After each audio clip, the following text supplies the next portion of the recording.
Nous sommes déterminés à prendre le pouvoir, qui nous donne cette subvention ou pas. Nous allons trouver toujours des moyens de pouvoir nous débrouiller, et raison pour laquelle nous devons être créatifs. Nous avons même fait appel en 2023 à un téléthon. Je ne sais pas si vous vous souvenez. On a fait un téléthon en 2022 pour pouvoir aider le parti à faire les Ce dossiers. téléthon vous a rapporté combien, s'il vous plaît? À ma connaissance, on a pu avoir autour de 15 millions auprès de ce téléthon, auprès des militants. Est-ce que vous ne pensez pas que ça pose un problème qu'on lance un téléthon, un parti aussi grand que le parti Les Démocrates et qu'on réunisse seulement, qu'on mobilise seulement 15 millions? Vous avez parlé tout à l'heure du financement des partis politiques. Est-ce que c'est le parti Les Démocrates seulement qui n'a pas reçu de financement? Et pourquoi cet état de choses? Est-ce que vous avez fait des démarches pour comprendre pourquoi aujourd'hui, malgré que la loi est prévue, bien sûr, les réformes ont prévu qui est le financement des partis politiques, surtout les partis qui ont des représentants à l'Assemblée nationale, les partis les plus représentatifs. Pourquoi cet état de choses, en fait?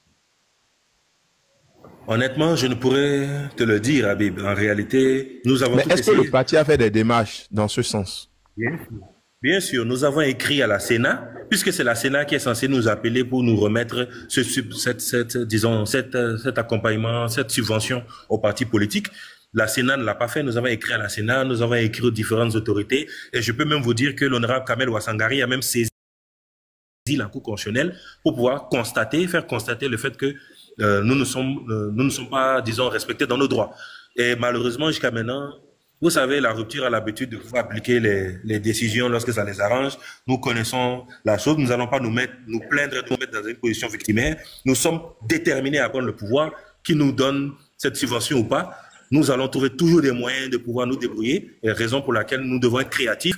Nous avons même fait appel en 2023 à un téléthon. Je ne sais pas si vous vous souvenez. On a fait un téléthon en 2022 pour pouvoir aider le parti à faire les Ce dossiers. téléthon vous a rapporté combien, s'il vous plaît? À ma connaissance, on a pu avoir autour de 15 millions auprès de ce téléthon, auprès des militants. Est-ce que vous ne pensez pas que ça pose un problème qu'on lance un téléthon, un parti aussi grand que le parti Les Démocrates et qu'on réunisse seulement, qu'on mobilise seulement 15 millions? Ça ne pose pas un problème de représentativité selon vous? 15 Non, pas millions, du c'est tout. En réalité, 15 millions pour un parti politique, c'est minable, c'est misérable, ça. Ce n'est pas de l'argent, en fait, pour le je fonctionnement suis, d'un parti. je suis totalement d'accord. En réalité, ça dépend un peu quel était notre objectif. Le parti, je tenais à vous dire que le parti pour les élections de 2023 a déposé un compte de campagne qui a avoisiné le milliard de francs CFA pour toutes les élections législatives. Hmm. Malgré cela, ces députés ont été aidés personnellement. Là, je parle d'une opération spéciale qui a été le Téléthon, qui aidait simplement d'accompagner le parti à mettre en place les structures pour pouvoir aller aux élections. Je ne parle même pas des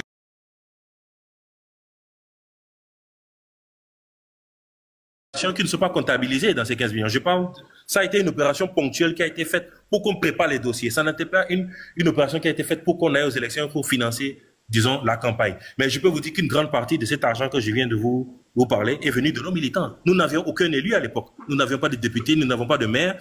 Je prends l'exemple de ma circonscription, la 16e circonscription. Nous avions en face le président du parti UPR. Nous avions en face, disons, le parti du maire du Cotonou. Nous avions en face le ministre de la Jeunesse et des Sports à l'époque. Mais malgré cela, grâce au peuple, grâce au peuple de la 16e circonscription, nous avons réussi à gagner et avoir 3 députés sur 5. Ça démontre que nous avons toujours su nous adapter. Donc, quand vous parlez des 15 millions, c'était une opération, mais c'est pour vous dire que nous avons toujours fait appel, disons, à nos militants lorsque nous étions toujours en difficulté. Maintenant que nous avons des élus, nous devons essayer de trouver d'autres méthodes. Raison pour laquelle, quand je parlais des 25 millions et qu'on retrocédait 20 millions, il faut toujours trouver des nouvelles méthodes pour pouvoir avoir de l'argent et pouvoir injecter sur le terrain, injecter en termes de sécurisation des urnes pour qu'en 2026, notre victoire soit claire et sans bavure. Alors déjà, hein, le principe de ce principe qui est d'aller vers la population et de mobiliser des fonds, c'est normal en démocratie. C'est ça qui prouve que le parti est réellement porté par la masse. Et donc, moi, je félicite cette démarche, sauf que ce qui est mobilisé, pour moi, c'est très peu. Alors, moi, je voudrais savoir, dans les critères On parle de 25 millions. Ça m'intéresse, ce point-là. 25 millions. Alors, est-ce que ce n'est pas un schéma pour...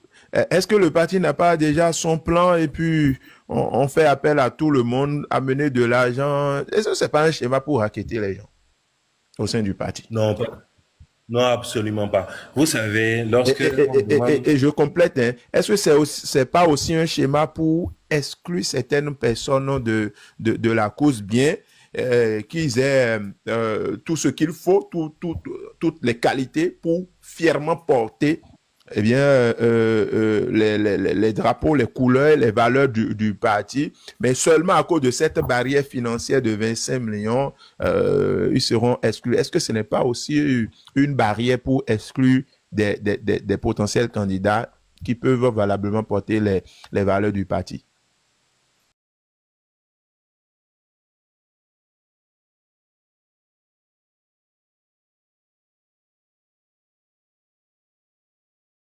Que ce soit en 2019, que ce soit en 2021. Donc nous ne pouvons pas, disons, aujourd'hui être les chantres de l'exclusion. Déjà, d'où vient ce chiffre de 25 millions? Il est dans le code électoral. Lorsque vous présentez votre candidature aux élections présidentielles, vous devez payer une caution de 25 millions. Donc les 25 millions là, ils seront payés par le parti Les Démocrates disons, au Trésor, et c'est le cas, c'est écrit dans le code électoral, déjà. Maintenant, pourquoi nous demandons aux membres de payer les 25 millions avant qu'ils ne soient désignés? Ce montant-là, tout à l'heure, vous avez dit que ce montant que nous avons levé via le Téléthon que nous avons lancé était très peu. Vous avez raison. Et je peux même vous dire une chose. J'ai assisté à des levées de fonds que toi, tu as fait à Bib.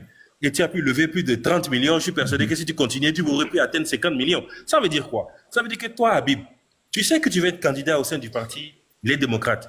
Nous ne te demandons pas d'aller vider ton compte aujourd'hui et de dire, bon, je dois amener 25 millions au parti Les Démocrates. Mais tu as des soutiens. Tu as des gens qui croient en toi. Tu as des groupes qui sont derrière toi. Donc, lorsque nous demandons 25 millions, en réalité, les 25 millions nous permettent à chaque candidat forcément de pouvoir faire un travail préliminaire avant de venir au sein du parti pour avoir un certain nombre de personnes capables de le soutenir et ensemble de pouvoir lever cet argent. Et cet argent, si vous n'êtes pas choisi, on vous rétrocède 80% de la somme, 5 millions étant pris comme une contribution à la solidarité pour les différentes autres élections. Donc ce n'est pas du racket. Vous savez, moi qui suis là, je contribue au sein du parti, en tant que membre de la coordination nationale. Les responsables de circonscription contribuent. Nous avons des montants de cotisation tous les mois que nous payons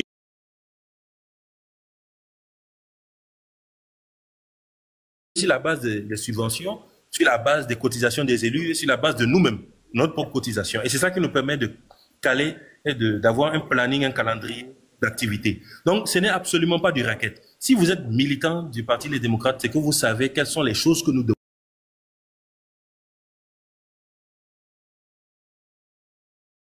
Vous n'aurez absolument aucun problème si vous n'êtes pas choisi. L'essentiel, c'est que la lutte que nous sommes en train de mener puisse, disons, être fructifiante.